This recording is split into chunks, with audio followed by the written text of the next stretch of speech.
नमस्कार. सध्या पुरुष आणि महिला यांचा हॉकी विश्वचषक स्पर्धा चालू आहे. भारताचा पराभव झाल्याने भारताचे पुढील फेरीत जाण्याचे स्वप्न आता भंगू शकते. त्याचप्रमाणे विश्वचषक हॉकी संदर्भात महत्त्वाची अपडेट देणारा हा व्हिडिओचा मुख्य विषय घेऊन मी तुमच्यासमोर आलेलो आहे. चॅनलला जर पहिल्यांदाच आला तर चॅनल लाईक करा, सबस्क्राईब करा, बेल आयकॉन क्लिक करा, जेणेकरून क्रीडा विश्वातील महत्त्वाची अपडेट, महत्त्वाची माहिती देणारे व्हिडिओ तुम्हाला आपल्या यूट्यूब चॅनलवरती मिळतील. ज्याचा व्हिडिओचा फायदा तुम्हाला स्पर्धा परीक्षेच्या चालू घडामोडी अंतर्गत महत्त्वाची अपडेट देणारे ठरतील. आजच्या व्हिडिओचा मुख्य विषय हाच आहे की विश्वचषक हॉकी स्पर्धेत नेदरलँडने भारताचा पराभव करून भारताला आता मार्ग कठीण करून ठेवलेला आहे. विश्वचषक हॉकी स्पर्धेत भारताचा पराभव नेदरलँड्सकडून 3-1 असा झालेला आहे. त्यामुळे आता उपांत्य फेरीमध्ये भारताला पोहोचायचं असेल तर काय स्ट्रॅटेजी करायला लागेल, काय जर आता अवलंबून झालेलं आहे, याची इत्तेभूत माहिती तुम्हाला आजच्या या व्हिडिओमध्ये मिळणार आहे. त्यामुळे व्हिडिओ स्किप न करता व्हिडिओ शेवटपर्यंत नक्कीच बघा. चॅनलला पहिल्यांदा आलं तर चॅनल सबस्क्राईब करा. विश्वचषक हॉकी स्पर्धा सध्या सुरू आहे. भारत या स्पर्धेमध्ये चांगला खेळत असतानाच नेदरलँडकडून भारताला पराभव स्वीकारायला लागला. या पराभवामुळे भारतीय प्रेक्षकांचे स्वप्न भंग झाले असले तरी अजून देखील भारतीय खेळाडूंनी आणि भारतीय क्रीडाप्रेमींनी आशा सोडलेली नाही आहे. जर अवलंबून असणारा आता भारतीय संघ नेमकं पुढील स्पर्धेमध्ये कशी कामगिरी करतो हे पाहणे देखील रंजक ठरणार आहे. विश्वचषक हॉकी स्पर्धेत भारतीय पुरुष संघाचा पराभव झाल्याने उपांत्य फेरीत पोहोचण्याच्या आता आशा मावळलेल्या आहेत. नेदरलँड्सने भारताचा 3-1 असा पराभव केला व त्यांनी उपांत्य फेरीत आपले स्थान अधिक भक्कम केलेले आहे. या सामन्यात भारताची बचाव फळी आणि मध्य फळी पुरेशी प्रभावी ठरू शकली नसल्यामुळे संपूर्ण सामन्यात नेदरलँड्सच्याच खेळाडूचे वर्चस्व शेवटपर्यंत राहिले. भारताकडून एकमेव गोल कर्णधार हरमनप्रीत सिंगने 52 मिनिटाला केलेला होता. म्हणजे भारतीय कर्णधार हरमनप्रीत सिंगने 52व्या मिनिटाला एकमेव गोल केला. दरम्यान सामन्याच्या सुरुवातीलाच भारतीय संघाला गोल करण्याच्या भरपूर संधी प्राप्त झालेल्या होत्या, पण मात्र त्याचा फायदा भारतीय संघातील खेळाडूंना करून घेता आला नाही आणि सरतेशेवटी भारताला 3-1 असा नेदरलँड्सकडून पराभव स्वीकारावा लागला. नेदरलँड्सची बचाव फळी, मध्य फळी अगदी भक्कम रूपाने डिपेंड करत असल्यामुळे भारताला गोल करण्यात फार अडचण निर्माण होत होती. आता उपांत्य फेरीसाठी भारताचा मार्ग कसा असणार आहे?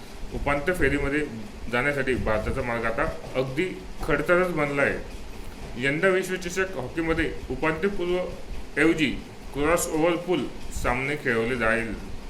म्हणजे यंदा विश्वचषकामध्ये उपांत्यपूर्व फेरी खेळवली जात नसून क्रॉस ओव्हर पूल सामने खेळवले जात आहे आणि भारत सध्या क्रॉस ओव्हर पूलमध्ये ईमध्ये आहे.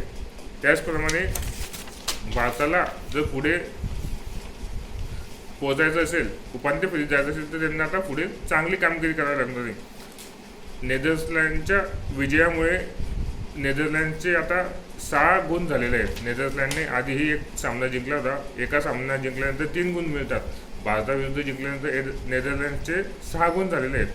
तसेच पहिल्या सामन्यात भारताला पराभूत केल्याने इंग्लंडकडे सुद्धा 3 गुण आहेत. म्हणजे भारताचा पहिल्या सामन्यात देखील पराभव झाला होता इंग्लंडकडून आणि आता दुसऱ्या सामन्यात नेदरलँडकडून पराभव झालेला आहे.